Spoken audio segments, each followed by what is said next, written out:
Blessings, family. Listen, welcome to Lunch on Me. I believe we're now on episode number 4. Can you believe it? This is our 4th episode here on Lunch on Me. So listen, do me a favor. Y'all already know what to do. Grab you a chair. Get your utensils together today because, as always, lunch is going to be on me. So if you're on, I need you to do me a favor and help me set the table. You already know what to do. Tell me where you are logging on from.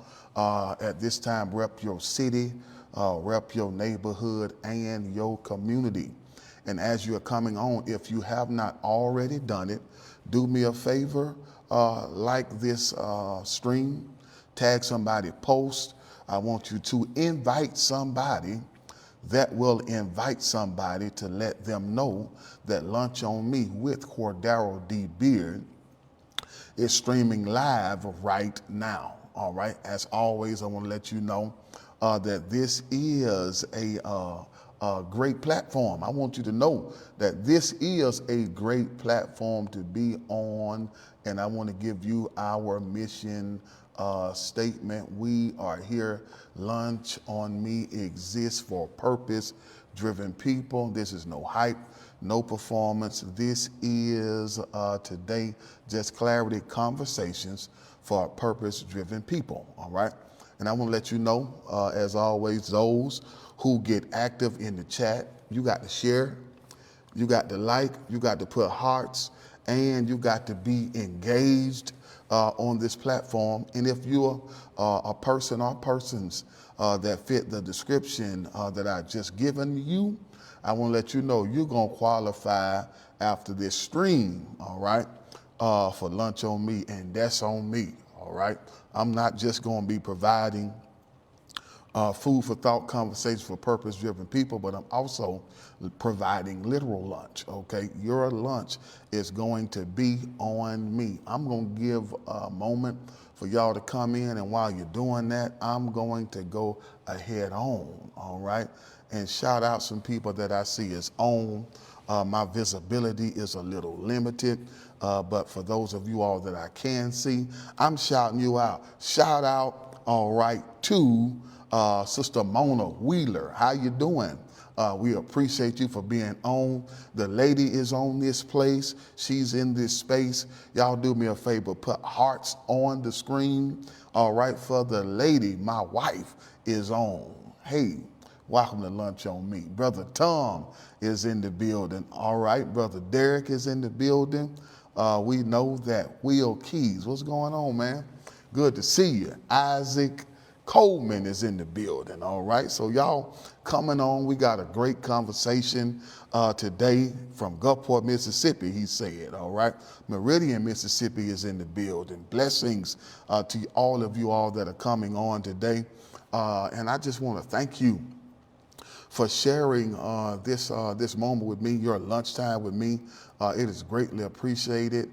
I believe we have a great conversation, great topic today.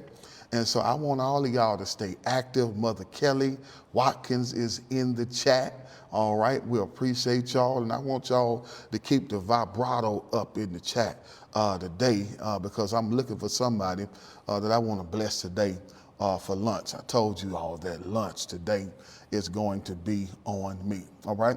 We always know what icebreakers are, but because this is a platform that loves to provide clarity. All right. Michaela Broomfield is on. Blessings to you. I don't necessarily have an icebreaker for you, but I'll always have a clarity question. All right.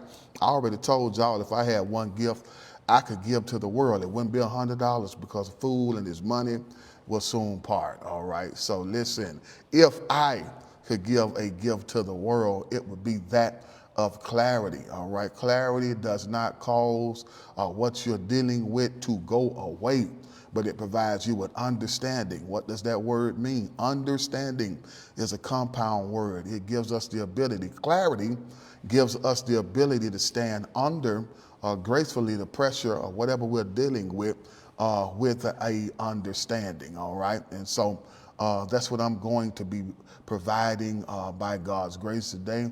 Clarity. Okay, so our clarity question today, y'all may have already heard it. I posted it on yesterday, and our clarity question for today is this. Have you ever felt like you knew you were called? You knew you were gifted, but it felt like God was putting you in a place of hiding, all right?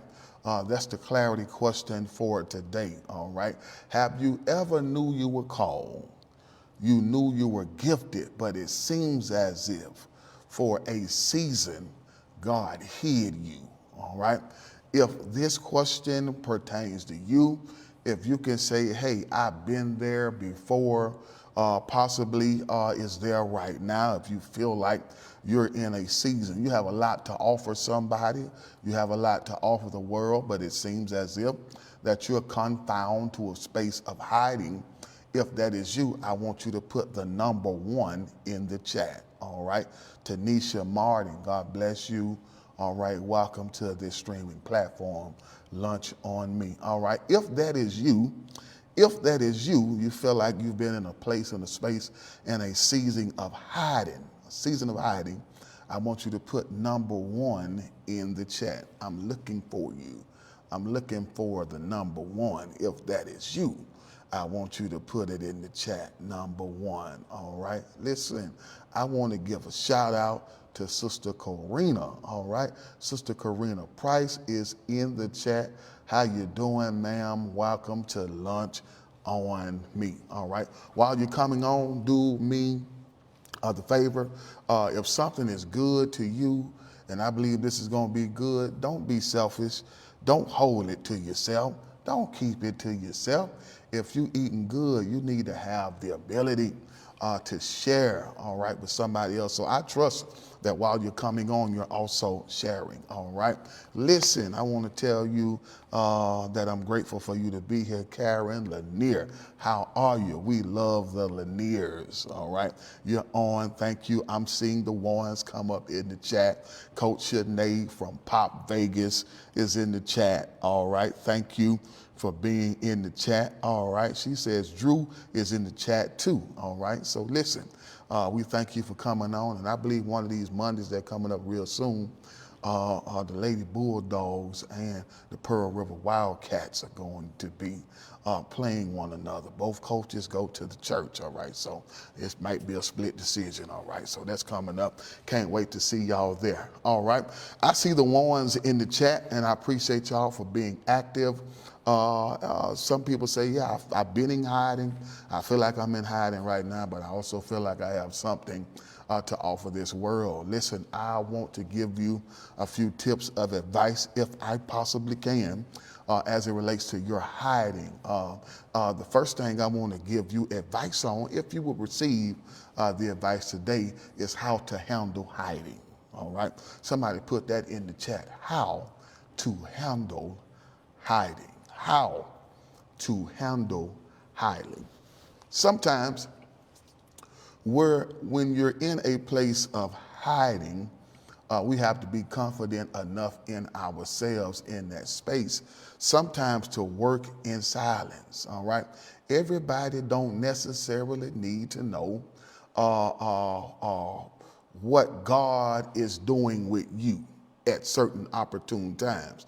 Some of us want to shout it to the mountaintop. God called me to the nations. God called me to XYZ. Listen, whatever your call is, if God is calling you to a place, I want to let you know that if you are an individual that can work in silence, all right, whatever you do in a season of silence, God is going to provide you a platform when the time comes to be able to recite that which God has given unto you. Because if you speak too soon and you're trying to get somewhere too soon and you don't work in silence, whenever you do get to where you believe God is calling you to, you won't have nothing to say. Sometimes you got to work in silence in your season of hiding. That's how the first thing I want to tell you how to handle hiding is you got to have the ability to work in silence, all right? What is God saying in silent moments? What is God speaking to me in this place of hiding? What is God wanting to do with me in this place of hiding? And sometimes we got to get quiet enough to hear God's still small voice as it relates to what God is getting ready to do with us after this season. There's nothing worse than having enough gas to get somewhere, but not enough direction to be able to be guided. Some people got gas, but you don't got guidance, all right? And so the Bible says when the blind lead the blind, then they all wind up in the ditch, all right? So what we've got to do and how to handle hiding, the first thing we got to have the ability to do is work in silence. Sharpen your gift without an applaud. All right. Some people, all they are in this thing for, and this generation is for a pat on the back. All right. Some people, all they are looking for in this generation is for somebody to tell us how great we are. And the rise and the fall on however we feel about ourselves sometimes is depicted upon who pats us on the back. Listen, David said, sometimes you got to encourage yourself in the Lord. And so our reward should not be the applause of men, but whatever we do in a season of silence where God is hiding us, we've got to make certain that we're confident in God's affirmation. All right. Second thing I want to give you advice on, if you feel like you are hiding, how to handle hiding. I want to tell you the number one thing not to do in a place where you feel like God is hiding you is compare your assignment to somebody else's. It's to compare your life to somebody else's. This is how to handle your hiding. It's to compare your relationship with somebody else's, all right? Sometimes what we see on this blue app and some of these other apps, these black and white apps, some of these hot pink apps, is the highlight reel. You know, you comparing yourself to something that ain't even real. If you are in a place where you feel like God is hiding you for a specific reason and a specific purpose, the number one thing, the number two thing you can't do while you're hiding, my God, is compare yourself to somebody else. It may be possible that you're getting ready to go where a person is right now. However, you may be sitting in different seasons. And so I want to tell you that comparison kills, all right? Second piece of advice I want to give you on how to handle your hiding is not to compare, all right? I want to tell you something. Visibility don't always equal readiness. Some of the people that we see is not ready. Oh my goodness. Some of the people that we're comparing ourselves to, we want to pop out because somebody else is popping out and they don't even realize, that something else is out. They ain't even ready. And so what you want to do in your space on how to handle your hiding, you've got to be an individual, all right, that have the understanding that just because certain persons are visible don't necessarily mean that they are ready. All right. And so comparison kills. The third thing I want to tell you to do on how to handle your hiding. Greetings, my friend, Apostle Pickett. You've got to lean into your development while you have the opportunity and the luxury. And I want to tell you that sometimes hiding is a luxury. All right. Sometimes your ability to not be seen right now is a luxury. All right. And so what you've got to do and what we've got to do in our season of hiding, or how to handle our hiding, the third advice I want to give you is to lean into your development. All right. Yeah. What is God forming in me? That's a good question to ask on how to handle your hiding. You're in a luxury. It's a luxury. Lean into your development. Ask God, what are you forming in me? All right. And I want to tell you the reason why. Shout out to Kobe Willis. What's happening, brother? Shout out to brother Keith McGee. The reason why we've got to take advantage of the development and what God is forming in me, because if you don't understand the value of what God is forming in you, you can find yourself around people that is killing the baby that God is giving you to birth. All right. You sometimes, I want to tell you that hiding, your ability to hide in a season is a luxury. And if we don't understand the luxury, we can put ourselves in the ability or the space to be a casualty. All right. Yeah, sometimes hiding is a luxury. All right. Shout out to my good brother and friend, Michael Moore is in this chat. Do you really? Do you hear me? All right. It's a luxury. All right. And if we don't know how to handle our season of hiding, we'll take what God is giving unto us and put it in the wrong company, and it'll be killing in us what God is trying to build in us. Sometimes hiding is a luxury. I want to tell you, if you find yourself in a place of darkness because of that God is hiding you, I want to tell you that darkness is not punishment. If you got the right perspective, you'll be able to receive it as preparation. All right. How many times you went somewhere and you weren't prepared? You do not have a second time to make a first impression. Do you hear me? Put that in the chat. You don't have time. It is impossible. You don't have a second chance to make a first impression. Some people, all they want is the ball. What you gonna do if it come to you? Have you been trained enough on the backside? Have you been trained enough in practice, all right, to be able to perform in public?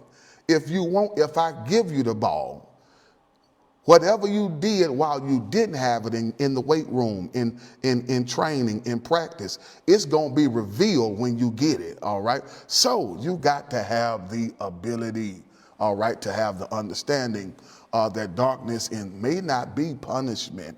It may be a blessed space of preparation. My cousin is on here. All right. Ebony Shelton, how y'all doing? While you're on here, continue to share. All right. One thing I told y'all about me as it relates to this platform, that I will always and always and always leave space for transparency.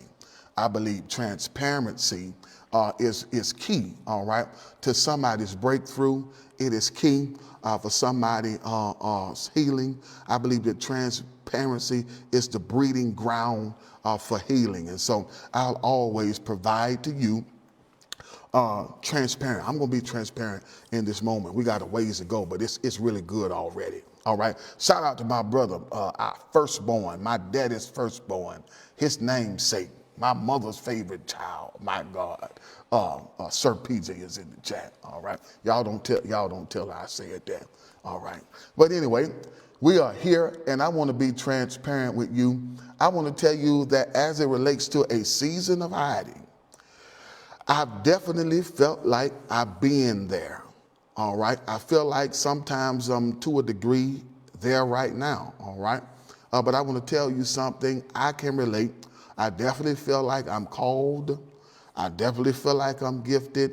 But I want to tell you truthfully, I know what it's like to be in hiding. Can I tell you something? In fact about it, I want to be honest with you. I was comfortable with being hidden.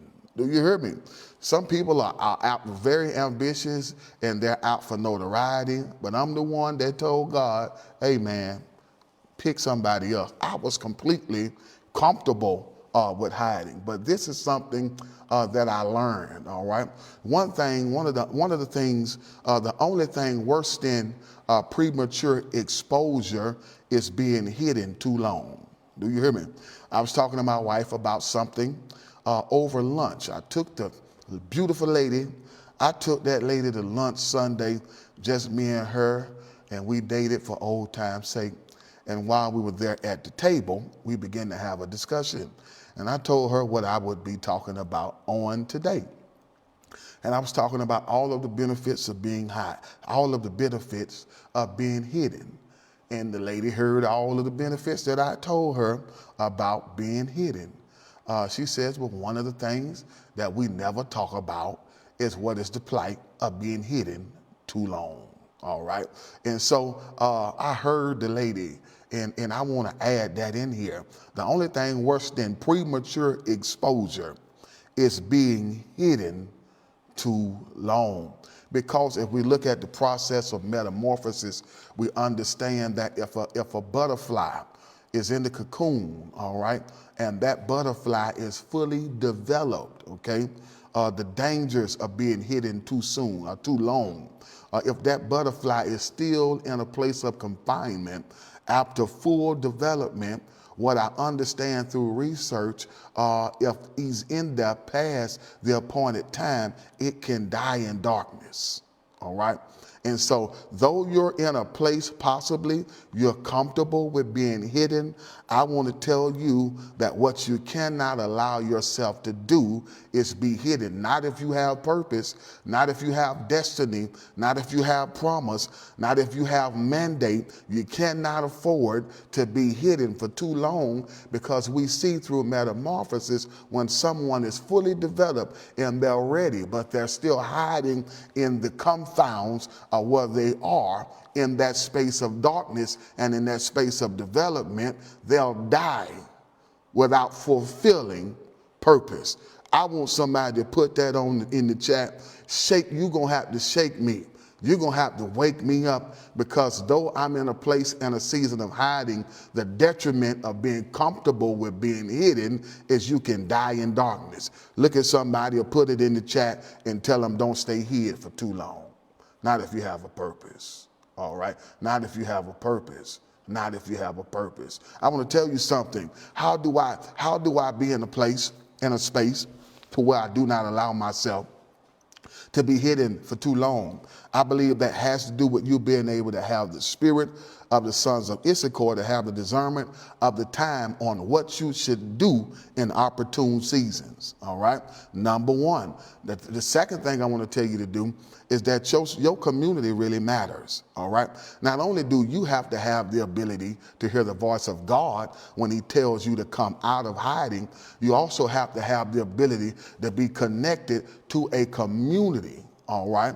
A community that is also conscious of your mandate. You have to surround yourself with people who can hear spiritually the sound of the bell that goes off on an oven when it tells us that the food is ready. All right. That's what we got to have the ability to do. Our circle matters. All right. I'm getting ready to get out of here. Not going to hold y'all long for this, but I want to tell you something. You've got to make certain that you are surrounding yourself with people who know when it's time. People who can discern time. When you're no longer, who know whenever you're no longer developing, but now you're ready. All right. Look at somebody and say, hey, when it's ready, it's ready. You got to have the right community to let you know when it's time. All right. To say you've been hiding too long. Mary told Jesus, it's your time.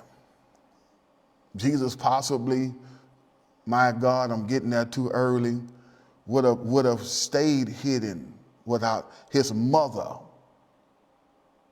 looking at him. 30 years of age. Jesus' first miracle, turning water into wine, he was 30 years old. Do you hear me? His mother forced him out of hiding. And even then, he told her, woman, it is not my time. Who am I talking to in the chat today? All right. So our main conversation today, and I want y'all to put this in the chat. Our main conversation today is this. I want to talk about the plight. I already talked about the detriments of what can happen to a purpose-driven person whenever it is that we see they stay hidden too long. All right. In this main conversation, I want to talk to you today concerning the plight of premature popularity. All right. Put that in the chat. This is the main conversation. Today, I want to talk about in our main course on Lunch on Me. We've had some great hors d'oeuvres. We've had good appetizers. I've given you water and sweet tea. Now it is time, all right, for our main course, all right? The main entree is here now, all right? If you're ready, shout ready, all right? Yeah, our main course, our main conversation today, it is the plight of premature popularity. If you can do it, put it in there, all right? The great Bishop, my friend and brother, how you doing? Bishop Elder K. Robertson, God bless you, man. So grateful to see you at the chat. I'm thankful to be able to go and minister, strengthen your mom and dad's hand here in the month of March. All right, I believe it is. I won't call out the date because I'll probably be wrong. But listen, I appreciate you all. Good to see you in the chat. All right, listen. Main conversation: the plight of premature popularity. I want to tell you this: premature popularity can ruin prepared purpose. Yeah, premature to be exposed too early when you're not ready, to be exposed too early when it's not time. I want to tell you that premature popularity can ruin prepared purpose. All right? God prepared something over your life, but if you get out of the oven too soon, we see the cake that is baked because it has yeast in it and all of these things, it will rise. But if it's not ready, it will not stay in a risen place long. Do you hear me? Do you hear me? Because cake or the batter or the bread has yeast in it, when you put a little heat on it, it'll rise. But I want to tell you, my God, that if it is not properly prepared, but it's in a space of visibility for human consumption, that which is not ready and consumed too soon, instead of making a person whole, it can make a person sick. Do you hear me? I'm just trying to see if the mic is still on. Talking about the plight of premature popularity. All right? Some of us are racing for the numbers, the likes. Some of us are racing for followers. All right? But if we gain 1 million followers, where are you going to take them? All right? I want to make certain that I'm ready, because I don't want to infect people. I want to affect them. But if you're not ready, one of the plights of premature popularity is that whenever you come in contact with all of these people, instead of affecting them, you can infect them. And what's going on in the body, what's going on in the world, what's going on all over the place is we got a lot of people that's under a pandemic of popularity. Do you hear me? I think lunch is good today. We're under a pandemic of popularity, all right? We knew what happened when COVID came, but people's popularity, unprocessed persons that are now seen on large stages, platforms, got a lot of followers, are now infecting people instead of affecting people, all right? There are many plights, I want to tell you, to premature popularity. Some people want the platform, but despise the process, all right? I don't want to sound like an old man today, but I just got to say it. And I heard a preacher say this at a seminar that I was at. Some people, all they want to do is get out. I think I'm ready. Even when it comes down to trials and tribulations, we don't want to stay in them long. Do you hear me? I'm ready to get out. Let's go. It's hot. I'm ready. All right. But I heard a preacher say something that blessed me. And what the preacher said was, sometimes God is more concerned with your development than he is your deliverance. Sometimes God is more concerned with your development than he is your deliverance. Some people, all they want to do is be delivered. But sometimes God is saying, all I want you to do is be developed. All right? Can I tell you something? When we look at Shadrach, Meshach, and Abednego, he didn't get them out the fire. He put somebody in there with him.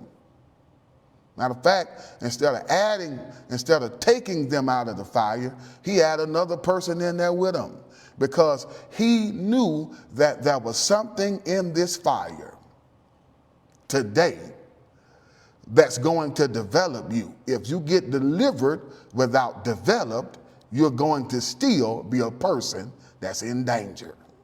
If you get delivered without getting developed, you're still going to be a person that's in danger. So sometimes in your season of obscurity, sometimes in your season of pain, sometimes in your season where you're dealing with certain things, God is saying, if you want to be delivered, you've got to submit yourself to being developed. Some people, all they want to do is be delivered, but not developed. All right? That's what I'm telling you today at Lunch on Me. Y'all is in the room with Cordero, D. Beard. The plight I'm talking about of premature popularity. All right? The danger is being seen before shaped. Some of us want to be seen before shaped. Celebrated before you're stable. All right? And I want to tell you something. I don't just want to talk. I want to give you biblical examples of what it looks like as it relates to the danger of premature popularity. And the person that comes to mind whenever I think about premature popularity is a man named King Saul. He was elevated almost overnight. All right, he was what some people call an overnight success, and what other people call an overnight mess. He was in some seasons looked upon as a success. When we looked at Saul, he looked like a king. The Bible tells us that Saul was head and shoulders above everybody that was in his community. All right, he was tall, he was famous, he had the look. He looked successful, all right? And for a season, he walked with a grace. But because he was promoted prematurely, because he was an individual that had premature popularity, something happened. There are consequences, I want to tell you, to premature popularity. This man was elevated quickly. This man was publicly affirmed. This man was crowned king, but he was promoted before he was processed. And there are consequences for promotions that are not processed, all right? Whenever it is that we look at 1 Samuel, and I'm headed to a close, I got to get on the road. Whenever it is that we look at 1 Samuel 15:28, you can read it in your leisure. One of the consequences of being popular prematurely. One of the plights of being popular prematurely when we look at the life of Saul is this. He kept his physical throne in 1 Samuel 15:28, but premature popularity cost him his kingdom. Yeah, whenever it is that you are seeking that too soon, you don't necessarily have longevity. He kept his physical throne, but spiritually he was removed. Man, I feel like teaching, but I said, man, I feel like preaching, but I told everybody, this is not a preaching platform. All right? We see in the book of 1 Samuel 2:30, the Bible says, those that honor me, I will honor them. Your human action can trigger or warrant a divine exchange. And because King Saul failed to honor God and failed to honor the words of the prophet, I want to tell you that the Bible says to honor your father and mother in the Lord, for it is the first that it may be well with thee. This is the first commandment with promise. Honor is the seed of longevity. But if we become a generation that don't honor nothing or nobody, whatever you do, I don't care how large it looks, it won't last because honor is not in it.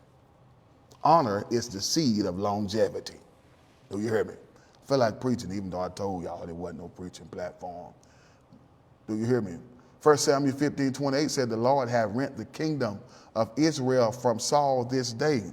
He was still left in position. But whenever it is that you seek something too soon and you're unprocessed and you're dishonorable, I want to tell you that you will begin to lose spiritual weight. He was still on the throne, but he lost the kingdom while still being on the throne. He lost heaven's endorsement by still being on the throne. He lost influence by still being on the throne. And that was one of the plights of premature popularity. It cost him his kingdom. Do you hear me? The second thing we understand, I kind of got into it right there, but the second thing we understand is that one of the plights of premature popularity is, if you're not careful, premature popularity can cause you to lose God's presence. You traded it for the applause of men. You traded it to be what they call today social media, or just a social media influencer. You traded the presence to be popular. Do you hear me? And I want to tell you, whenever it is that we operate in such a space, the Bible says in 1 Samuel 16:14, but the Spirit of the Lord departed from Saul. He traded the presence for popularity, and because he leaned into and consumed the applause of men, the anointing that was on this man lifted off of him.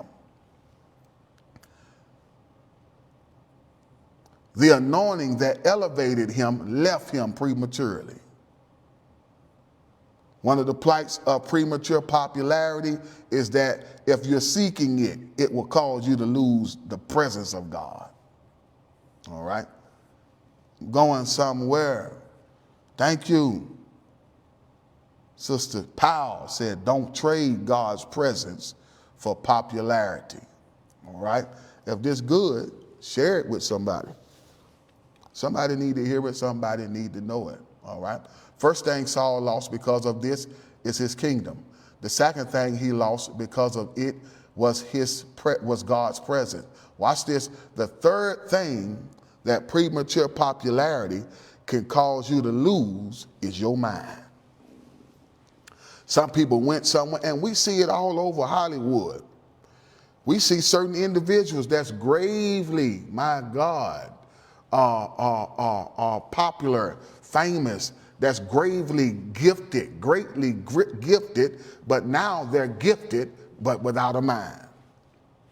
Do you hear me? Going crazy, all right, is the topic of the day, is the trending topic, because you're gifted, but don't have a mind. Gone crazy. The third thing that premature popularity can cost you is your own mind, is your very own mind. All right? God don't let my gift take me somewhere where my character can't keep me in a space of development. And if you want to get somewhere without God or gain it too fast, I want to tell you one of the plights of premature popularity, not popularity, premature popularity could cost you your mind. 1 Samuel 18:8 says jealousy consumed his mind. He started looking at David. He started wanting to kill one of his own, I go on to say, spiritual sons. He wanted to kill somebody. Do you hear me? Because he was in a place of that. He lost his mental stability. And whenever you get into a place to where you want to kill somebody, take somebody out that God have assigned to your life to help you, you done lost your mind. Y'all don't like me today. Whenever you get into a place where you want promotion too soon, popularity without presence, it could cost you your mind. And the very people that God have sent to help you in a place of purpose, because this thing, the applause of men, the loudness of the crowd could cost you your mind. Now he looking at David and he wants to kill him. Jealousy consumed him in 1 Samuel, the 18th chapter. He lost his mind. The platform, if you're not careful and you're not unprocessed and you're not processed properly, can magnify your instabilities. Do you hear me? Premature popularity caused him to lose his mind. There were internal conflicts in him that were never settled in the dark. He had internal insecurities that was there before he was the king. He had internal insecurities that were not settled. He had conflicts within inside himself that was not settled before fame. And because the conflict was not settled, when he got to a magnified and an exalted place, he lost his mind. And some of us, I want to tell you, if you're not anchored in your emotions, whenever you get to the platform, it might cost you your mind. If you get to a place and you got internal conflicts that was there before the ordination, that was there before the crown, that was there before the priestly robe, I want to tell you that the garment itself won't cure you. In fact about it, if you put it on too soon, it could kill you. Do you hear me? Gotta go. Can't stay on here too long today. Third thing, premature popularity cost King Saul was his very own mind. Lastly, I want to tell you the fourth thing that the plight of premature popularity cost King Saul, my God, was his legacy. Instead of transitioning well, he became self-destructive. Instead of mentoring David, he tried to kill him. Fourth thing that premature popularity cost Saul was his own legacy. He had nothing left. He had nothing to leave. Do you hear me? Nothing to leave. Premature popularity cost him his legacy. All right? I want to tell you this. When you're seen before you're shaped, the platform will reveal what obscurity was meant to correct. When you're seen before you're shaped, I want to tell you, obscurity in the place of hiding is supposed to dealt with this man's insecurities if he was processed properly. But because he wasn't, I want to tell you that the platform magnified what was wrong with him.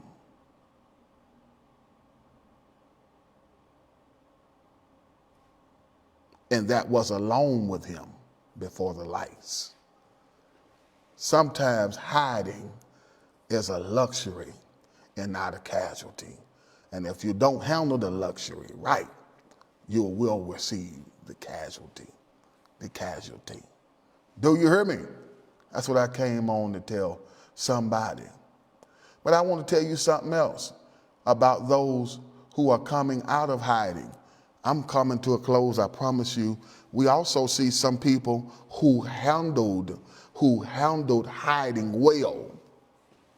And the reason why God is hiding some of us is because he understands that this process is necessary.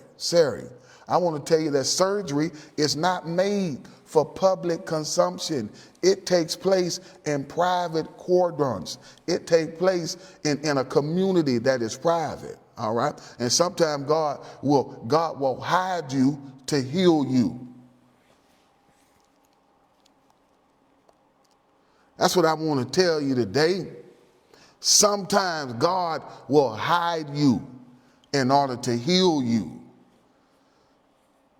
I want that to sink in. Sometimes God will hide you so that he could heal you. All right? Hidden seasons are surgical seasons. Now we look around in the body of Christ and we're seeing blood everywhere. Now we look around in the body of Christ and we see cleanup on aisle 9. Stuff that's supposed to have been handled in private. Now it's bleeding everywhere publicly because premature popularity could cause what's supposed to be private to now be seen in public beyond the time. Lord, I thank you that you hid me long enough to heal me. This is lunch on me, y'all. This is lunch on me. I want to tell you people who handled hiding well. I talked to you about Saul. Now I want to talk to you about the man Jesus.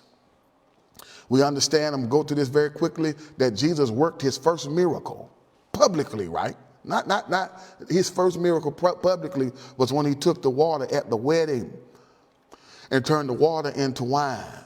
I want to tell you that Jesus did not operate fully into his purpose before he was processed. He strived lawfully. He was 30 years old when he came out of hiding.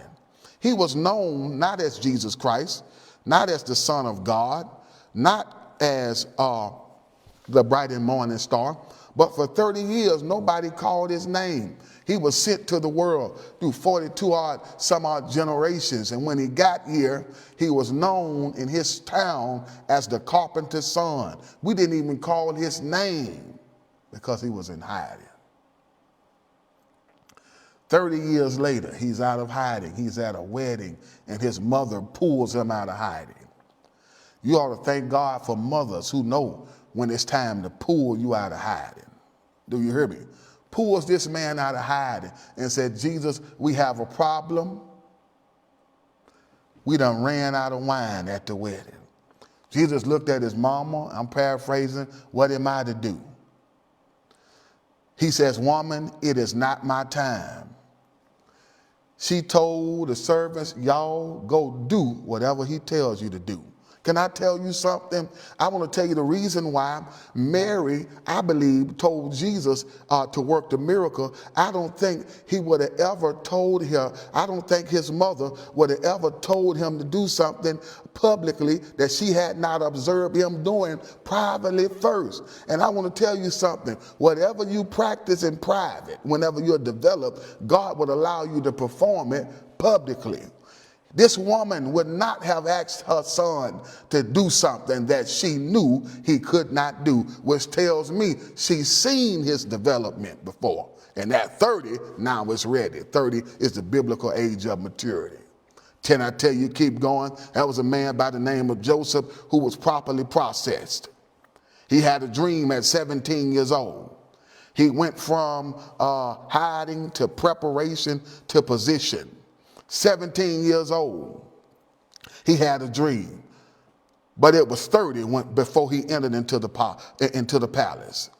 17, God gave him a dream, but it took for him to get 30 for him to walk in the fulfillment of the dream.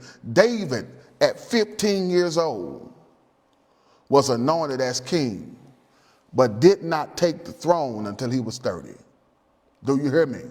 15 years between oil and the throne. Just because God gives you the oil now, don't necessarily mean you're to take the throne tomorrow. He still had to go to a process. 15 years between oil and the throne. Some people get the oil, get the hands laid on us. Now we want to be a bishop. Whatever. I ain't getting into that. All right? But I want to tell you something. God knows how to prepare you. So if God ever gives you a moment of preparation, take advantage of it, because you need to know how to handle your hiding. All right? It is a luxury, not a casualty. Also, I want to tell you that there are plights to premature popularity. And I believe God gave me this to tell you all today, because you can't afford to make a misstep or a mistake. God is processing you. If you are in your processing season, I want to tell you that it's a good time not to run out of it too soon. Because I told you before, God is more concerned about your development than it is your deliverance. If you get developed before you get delivered, you're going to become a danger. All right? So I want to thank you all for coming on and joining me in the chat on today. All right, few announcements, then I'm getting ready to pick somebody because I want to gift you with lunch on me today. All right, I want to give a special shout out to the lady. All right, 13-year pastoral anniversary is taking place. Put it in the chat. This week is going up. All right, so do me a favor and invite somebody that want to invite somebody to 319 Old Richmond Road, DP Nation Pedal. All right, it is a place of celebration, a time of celebration, but it's also a time of great revival. And I believe that God's going to revive us like only He can. My sister is coming from Natchez, Mississippi, Pastor Robbie K. Ferd. She will be here on the 27th, this Friday on the 27th. Also, my pops, all right, the chief himself will be closing us out on the 28th, which will be official night. And I have a great surprise that's going to take place on that Sunday. We have friends that are coming from near and far to help us in the moment of celebration and also revival. So I want you to come on and be a part of that. All right, make plans to meet us and join us here at Pedal, Mississippi, DP Nation Pedal for our 13th pastoral anniversary. All right, maybe there's somebody on here that's saying, listen, I appreciate this platform. You have blessed me. Some people are saying, man, this thing saved me today. And I have a perspective that I did not have. I was despising darkness. I was despising being hidden. But now I see that God was developing me. All right, so if you're on this platform and this has been a blessing to you, I want to let you know that you have an opportunity to sow into this platform. If you want to say, hey, Cordero D. Beard, thank you for giving us your time and giving us that which God has given you, and you've enjoyed this conversation. Listen, you got my permission to tip the table. If the food was good, all right, you got my permission to tip the table. Also, I am a man of my word. So do me a favor and drop your Cash App handles or your Zelle handle in the chat. I'm gifting somebody lunch on me today. So as soon as I see it going off in the chat, I need to see your giving handles. I'm gifting somebody lunch today. Thank you. I'm gifting somebody lunch today. Fact about it, I'm gonna bless a couple of people because I feel real good today. All right, that's what I want to do. So I want to see your giving handles in the chat. All right, I'm gifting somebody lunch. All right, my friend and brother. All right, Mike Moore, man, thank you for coming on. Guess what, brother? Today, because you joined me, I want to tell you that your lunch is on me today. All right, your lunch is on me. I'll be gifting you lunch. All right. He said, when the book is coming, it's coming. It's coming, all right? It is coming, all right? The book is coming. Y'all pray for me. The book is coming, all right? Yeah, that's right. My uncle, Andy Cherry, all right, is going to be in the building. I'm going to tell y'all that for those of you all that's coming to the appreciation, Jack's Seafood is going to be on the ground, all right? So whenever you get out of church, you don't got to go to IHOP. You ain't got to go to Waffle House. Listen, the best gumbo in the South. Do you hear me? Shrimp, okay? Seafood, catfish, all of that's going to be on the grounds, all right? It's going to be on ground. So Jack Seafood is pulling up on us for the appreciation, all right? He's going to be there, all right? He's going to be there, all right? The second person that I'll be gifting lunch to today, y'all, I need a drum roll. I need a drum roll. The drum roll, is it coming? The drum roll, I'm looking for the drum roll. I'm looking for the drum roll. I don't see it yet. I'm going to be gifting Tanisha Martin, all right, lunch on me. So congratulations to Mr. Mike Moore. Congratulations also to Tanisha Martin. Thank y'all for joining me for lunch on me every Wednesday at 12 p.m. Central Standard Time. I'm coming, y'all. We're going to keep on talking. We're going to keep on serving these food for thought conversations for purpose-driven people. All right, I'm coming your way. Your lunch is coming. I appreciate y'all. Thank y'all for joining me today for Lunch on Me.